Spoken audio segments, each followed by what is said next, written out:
Hey everybody, how are you? This is going to be a short video today. What I want to do is I want to show you what our next project is going to be, and it's right behind this towel here. On the Egyptian T2, I'm working on the cabinet. I'll show you that when I have an update.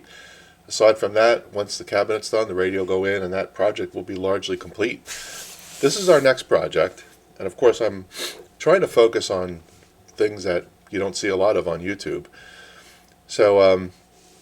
Let me explain this one. This one has a story behind it, as usual, but let me show you what it is. Let's take this off. Let's see if we can pull this back a little bit.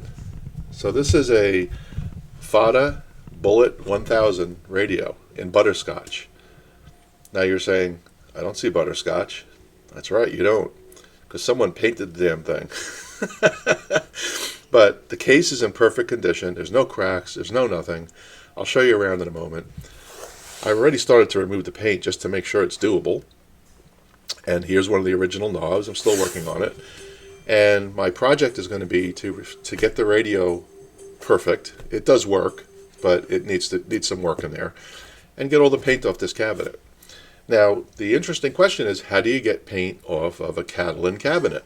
Right? You can't use harsh paint strippers because it'll melt the plastic.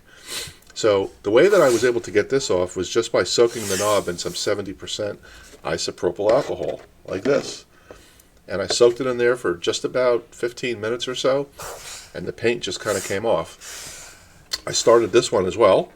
I haven't finished it yet, but I just put it back on to show you. So the paint comes off really well. By the time I get to the cabinet, I think I'm going to have very similar results. Someone used some kind of piping in here. I don't know what this is, but it'll come out. And I believe I'm going to have a good case underneath. I got this radio really cheap on eBay because someone decided that they weren't going to get a lot of money for it because it was painted. But with the right care, I can get this thing back to what it's supposed to look like. It's 100% complete. You'll see the dial is in great shape. That's usually what goes on these things. But the dial is in perfect shape. And we'll take a look around the back. You'll see the case is just in really, really good condition. The handle's been painted. We've got this piping again on the sides. And on the back, I have the original back plate. It's very, very tattered and missing some things here, but we can fix that. But if you look closely, you can see that it's got the FATA logo and the Model 1000, so it's realistic. And just looking around here, everything looks good. There's the bottom. Bottom's in great shape. So let's take this back off and I'll show you what the inside looks like. Alright, so we've got the back off. I can't take it all off because there's some wires connected here. But you'll see inside the cabinet, it's butterscotch. Right? And it looks like there's some paint specks on there maybe that I'll have to clean off, but for the most part it's pretty clean. The radio itself is dirty. I don't know what the story is with the electrolytics, if they've been restuffed. I haven't taken it out of the cabinet yet. We'll figure all that out. But my goal is going to be very similar to the T2, is to keep this thing as original as possible. So that may mean restuffing wax caps, and if they're there, I don't even know. They could have been replaced already. But that's going to be the goal on this one. So this project will be, of course, the electronic part of it will probably be simple. That may be just one episode.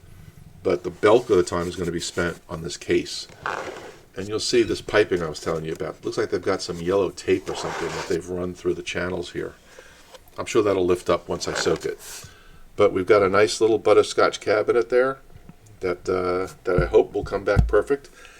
The thing I was concerned about is if they tried to sand this before they spray painted it, but I don't see any evidence that this thing has gouges in it. So we'll find out. It's a gamble, but the color should be nice. We'll buff it, and I'll have another collectible radio here. So that's going to be our project, and we'll see more about this coming up. And that's the story.